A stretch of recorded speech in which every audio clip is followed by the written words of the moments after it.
Today we'll be making some of these delicious breads.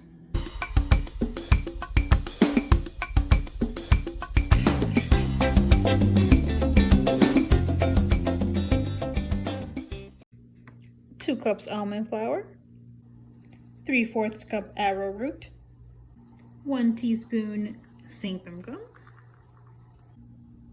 half a teaspoon salt, 2 teaspoons of baking powder, 1/3 cup warm water with 1 or 2 extra tablespoons, and yeast, 2 organic pasture-raised eggs, and 1 teaspoon olive oil, with 1 tablespoon monk fruit sweetener, or any alternative sugar.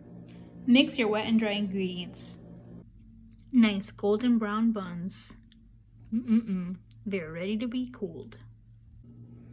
Now you can mold these in whatever shape you want. I decided to do like a hamburger bun type style. They look and smell amazing. Go ahead and try this recipe. Hope you enjoy some lectin-free buns.